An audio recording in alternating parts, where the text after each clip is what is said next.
FNAF Lore Extravaganza Complete Timeline, Characters and Theories. Welcome, my dudes, to the ultimate deep dive into Five Nights at Freddy's lore, the timeline, all the characters, every mind-bending theory, and some chaos for good measure. Strap in, because we're about to go full Mad Pat on FNAF. Our journey begins in the earliest days of Freddy's franchise history. Buckle up, because the official timeline of the games is as twisted as a set of spring locks. According to Scott Cawthon's games, Five Nights at Freddy's for the Halloween Horror Fest in the kids' bedroom is set in 1983. That's when the bite of 83 happens and the crying child meets Freddy's monstrous teeth. More on that in a bit. Then FNAF 2, with all those toy animatronics, is placed in 1987.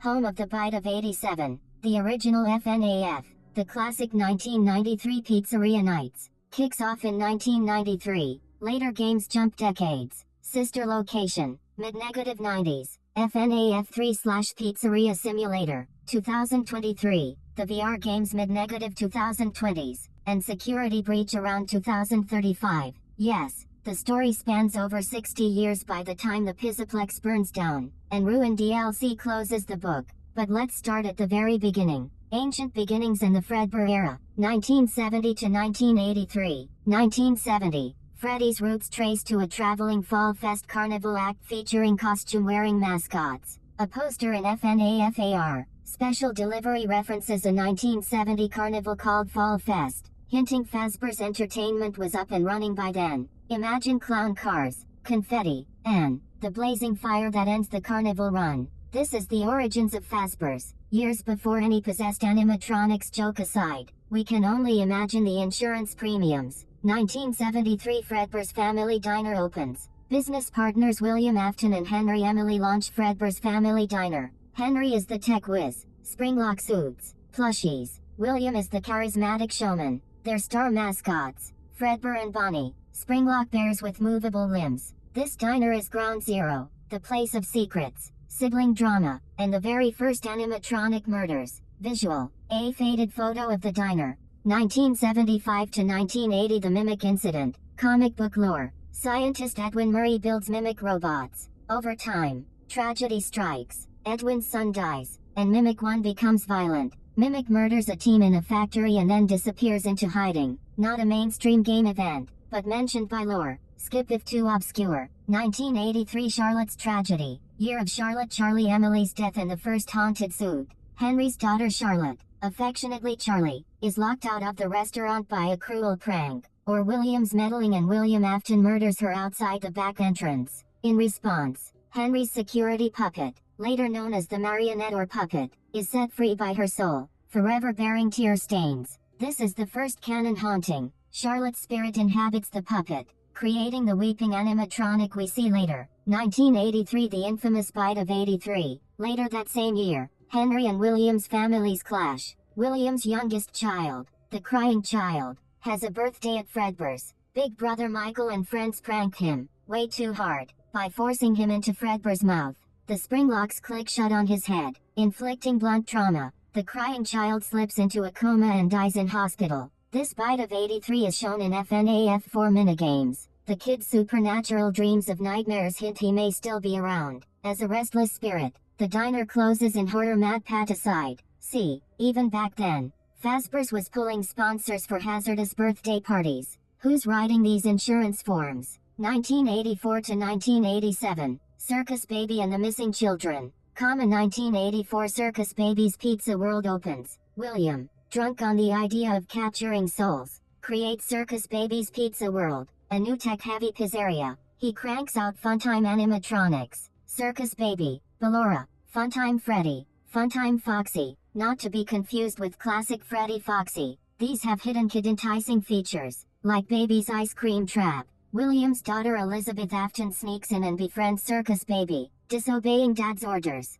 Tragically, Baby lures Elizabeth into her stomach compartment and dismembers her on opening day. Elizabeth's soul then possesses Circus Baby. Her eyes glow green. The second haunting. The park closes immediately. 1985 The Missing Children Incident. William, emboldened by Charlotte and Elizabeth's hauntings, commits a mass murder. Dressed as Fredbear's Spring Bonnie suit, he lures 5 children into a back room of Freddy Fazbear's Pizza and kills and stuffs them into animatronics. The victims and their animatronic suits, the older models kept from Fredbears, become possessed by the children's souls. The puppet, Charlotte, guides the souls into the suits in the minigame Give Gifts, Give Life. The order of stuffing is Chica, Susie, Foxy, Fritz, Freddy, Gabriel, Bonnie, Jeremy. Then Cassidy gets accidentally crushed by Golden Freddy's jaw. It's grim. Cassidy is slow bleeding inside Golden Freddy until closing time, confirming she died trapped inside. After Kids Week seeps out, the pizzeria finally shuts down. Madcap comedic side chatter like yep, chainsaw sounds, ghost kids. Just a typical day at Freddy's, folks. Ask your doctor if nightmares are right for you. 1987. The Bite of 87. A new Freddy Fazbear's Pizza reopens with toy animatronics. FNAF 2 setting. Late one night, on-duty guard Jeremy Fitzgerald is attacked by a suit. His frontal lobe is bitten off. He survives, though the animatronic humorously claims it left me without my frontal lobe. In log files, this Bite of 87 incident, originally only hinted at by phone guy shots, down that location after only 2 weeks. It's widely agreed that the earlier Bite of 83, child victim, and this Bite of 87, adult guard, are two distinct events in 1983 and 1987 respectively. So, 2 bites, both count. Forks recommended at the dinner table. 1993 to 2000. Freddy Fazbear's Pizza's Dark Decade. 1988 to 1993. The 1993 location opens. After lawsuits cool down, Freddy's reopens in 1993. The original older animatronics, Freddy, Bonnie, Chica, Foxy, return on stage at night. Phone guy is hired as night guard, recording his famous cassette guides. 1993 FNAF 1 events. 5 Nights at Freddy's. 1993. Week. New guard Mike Schmidt. Really Michael Afton using an alias works. Night shifts. The haunted suits, now possessed by Susie, Fritz, Gabriel, Jeremy, Charlotte, Cassidy, become aggressive. On day 6, phone guy's own recording is jumped by Golden Freddy. He disappears, implying phone dude died. Michael tampered with animatronics and is fired for smelling gross. At year's end, this Freddy's closes again. G security guard mega pack. Mid-late 90s. Sister location. William Afton goes underground literally. He opens Circus Babies Entertainment and Rentals. The sister location. His funtime animatronics are hidden in an underground facility and rented out to families by day, tortured at night. Michael Afton, as a troubled teen, works there to fix his sister baby. However, Halloween night 2000, the animatronic Ennard merges and traps Michael, scooping out his insides. Michael's corpse, infused with remnant, eventually regains consciousness as a reanimated purple zombie. 2003, Springtrap is born. William Afton, failing to capture his son's spirit, hides in Spring Bonnie suit to escape vengeful ghosts. The spring locks fail, like with Elizabeth and Cassidy, and Afton is gruesomely killed inside the suit. His body becomes the first Springtrap, Purple Guy's own zombie animatronic form, haunted by Cassidy's vengeance. Cassidy, from Missing Children, actually chases him into the suit before it snaps shut. 2023 Fazbear's Fright and the Burn. 30 years later, a horror attraction Fazbear's Fright opens to cash in on the legends. Springtrap is found and put on display, but on night 6 the building goes up in flames, burning the souls free. Meanwhile, Henry Emily, co-founder, recruits Michael Afton to buy the burned fragments of every haunted suit. In Pizzeria Simulator, Michael, as Shadow Freddy salesman, lures all remaining animatronics, with trapped kids, into a new pizzeria under the guise of a franchise. At closing time, he, and them, set the place ablaze to end the horror once and for all. Henry takes a final video call to ensure all is lost. End of first saga. All known child spirits and their suits are burned. William Afton is incinerated, and Michael, who had finally found and freed his sister Elizabeth, becomes a heroic spirit too. Tears in eyes. Good night, sweet princes and princesses of animatronic evil. Alternate reality and AR mayhem. 2025 to 2034. 2025. Help Wanted and Glitch Trap. Fazbear's nightmares leak into the digital age. An arcade VR game Help Wanted is developed by Fazbear Entertainment, with Phone Guy's son, Phone Dude, we think. Inside the VR code lies Glitch Trap, an Afton AI. Glitch Trap escapes the VR world and merges with a new cultist, Vanessa, a Pizzaplex security guard. She becomes Vanny in a creepy bunny suit, under Glitch Trap's control. Game mechanics. Vanny was under his influence. Endgame hints suggest she's almost freed by 2029. 2030 Mega Pizzaplex opens. Overdrive. A Mega Pizzaplex called Freddy Fazbear's Mega Pizzaplex opens. Security breach setting. Glam rock versions of Freddy, Bonnie, Chica, Foxy, along with others like Roxanne Wolf and Montgomery Gator. Entertain by day. By 2033. Tales from the Pizzaplex. The anthology books. Fill in more lurid stories of this era. Lou, Lally, Haps, etc. Side tales of mascots and employees in the Steel Wool continuity. 2035 Security breach. In March 2035, security breach plot unfolds. A little boy named Gregory becomes trapped overnight inside the Pizzaplex. The glam rock animatronics go haywire. It's revealed Vanessa Vanny is involved, but ultimately Vanny is freed from Glitchtrap's control by the end of the night. Gregory escapes. The Pizzaplex collapses. Literally, security breach leads to self-destruction. Some secrets hint that Gregory's dad may be Michael Afton in disguise, but we'll talk fan theories soon. 2035/36 Security breach. Ruin DLC. Not finished yet. We've got Ruin. In an abandoned Pizzaplex, Cassie, daughter of music promoter William Pants Jones, is lured by a new danger, the Mimic, a monstrous malfunction of glam rock Chica with others. Glitchtrap, or Cassie's father, manipulates an assistant bot, Helpy Vanny Copy. Cassie ends up releasing the Mimic creature but also dons the VANNI mask, breaking her own control. The Mimic rampages, until Cassie defeats it and frees other phantoms. Ruin's story, not too different in timeline. It's a direct epilogue of SB, and that, friends, is basically everything that happened in the canon games, FNAF books, parallel stories and canon confusion. But wait, remember those books? The Silver Eyes, the Twisted Ones, the Fourth Closet, plus Tales from the Pizzaplex, Fazbear Frights, etc.? Are these part of the story or not? Good question. Scott Cawthon himself clarified that games and books are separate continuities. The novel trilogy, 2009 Silver Eyes trilogy, follows Charlotte Charlie Emily, Henry's daughter, and her friends in an alternate universe where events are similar but not identical. For example, Charlotte is alive and hunts down William, who poses as Dave Miller, finding a similar Freddy's with skeletons, but the exact timeline's off. Their Silver Eye showdown happens in 1995, a decade later. The books hint at Remnant and other lore, but mix names and backstories. Cassidy the Book Kid is Bonnie's victim, for instance. Bottom line, don't try to shoehorn the games and books into one timeline, they're like cousin universes. And Tales from the Pizzaplex? These are anthology short stories, 2022 to 2023, set around the Mega Pizzaplex era, Steel Wool continuity. They feature what-if style tales about minor characters, like Lally or Haps, dealing with anomalies. They do tie into the main game's continuity, like confirming timeline around 2030s, but each story is standalone. For the purpose of the main lore timeline, they're fun extras but don't drastically change game events. So, in summary, books are like fanfiction sanctioned by Scott. They feel FNAFTY, but they're their own thing. Enjoy them, but don't force them into our timeline sandwich. Key characters and haunted souls. William Afton, the purple guy. The Big Bad, William Afton aka Purple Guy, Springtrap, Glitchtrap, Scraptrap. He's the founder of Afton Robotics, partner of Henry Emily. He's the one with the springlock obsession and body count, the primary antagonist of FNAF lore. William kills Charlotte in 1983 and later his own daughter Elizabeth in 1984. By 1985 he murders the 5 missing children, leading to Cassidy's death. He becomes the spirit in the spring suit, Springtrap. By 1993,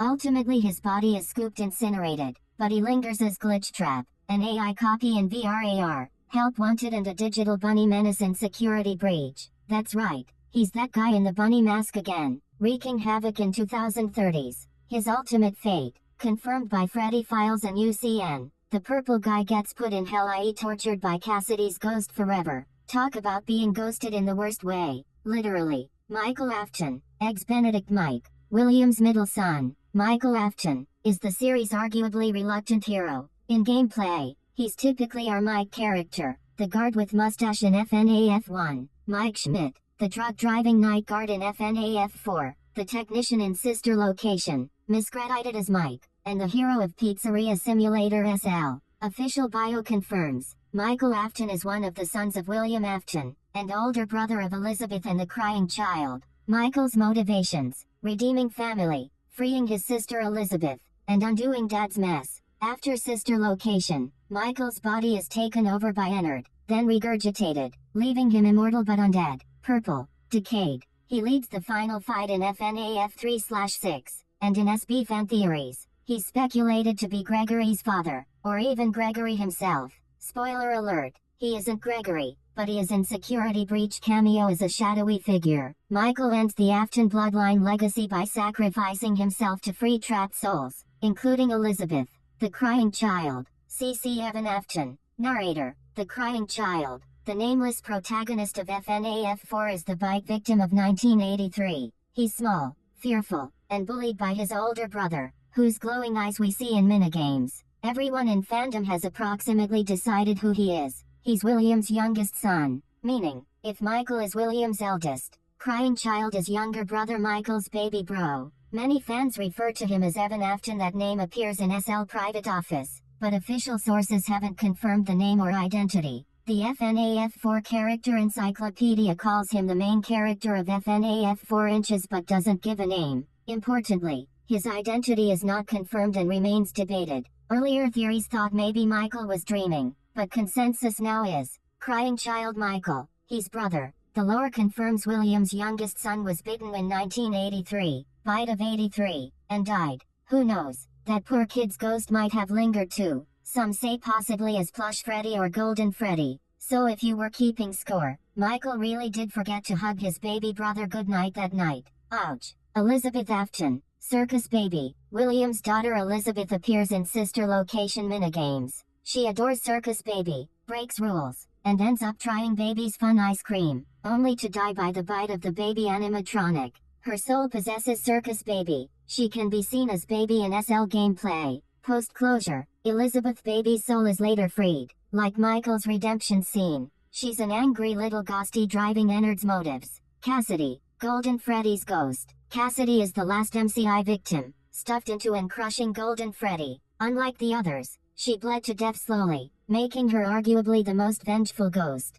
The community dubs her Cassie. Official or not, many fans believe Cassidy's spirit is the one you shouldn't have killed, the final boss of Ultimate Custom Night who eternally tortures Afton. Indeed, lore timeline shows, Cassidy's soul and Golden Freddy chased William in the safe room, leading to his springlock death. So in a way, Cassidy is the vengeful spirit who traps him in purgatory. Thanks, Cassidy. Whether Cassidy is her real name, though, that's an inside community deal. Petscop who? Cassie's the real MVP, right? Gregory and the Pizzaplex crew. Now fast forward to 2035. Gregory is the runaway kid in Security Breach. He's a clever loner hiding from the glam rock animatronics. His true identity? Not Michael. He seems unrelated. Possibly some random kid with a dad at the Pizzaplex. Fan theory alert. Some theorize Gregory might secretly be a robot, based on his uncanny luck and glitchy behavior, or possibly Michael's son. But officially, he's just a normal kid who helps save the day.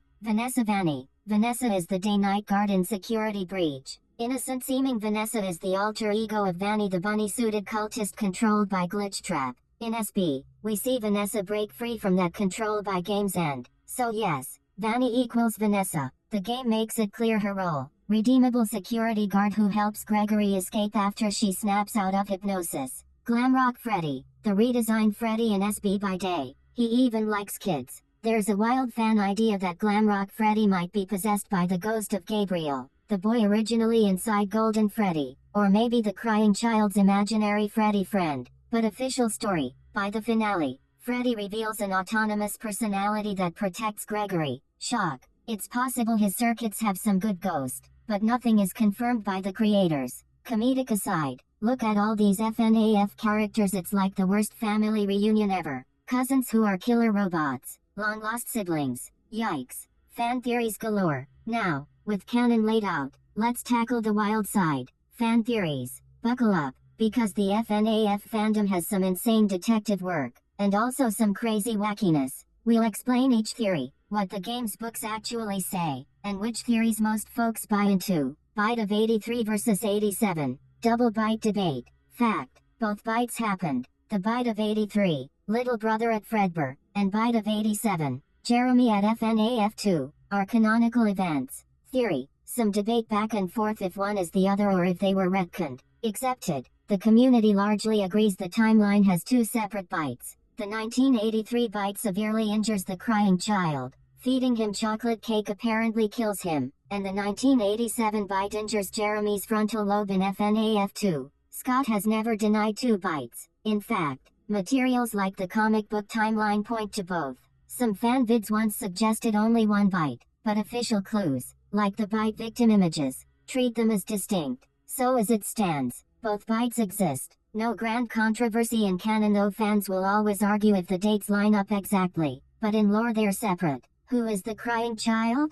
Theory, the identity of the bite victim, crying child, is hotly debated. Options, Michael Afton himself, or an unnamed younger brother, sometimes called Evan Afton? Facts, games docs never outright give him a name. We know, he is William Afton's youngest son. He is terrified, friend to Fredbear plush, and meets his end via Fredbear. The FNAF 4 encyclopedia calls him main character but doesn't name him. The survival logbook and sister location give hints. An animatronic kid named Evan. But the wiki puts it bluntly, the identity of the crying child has not yet been confirmed. Still a raging debate. Consensus. Most fans lean not to Michael. They accept he is Michael's brother, often Evan Afton. Some think Evan is a middle brother, existed off-screen, and crying child is him. Others think Michael is the older brother who bullied him, which is canon, but Michael is not the bite victim. In short, debated, but common stance. He's a separate kid, Evan,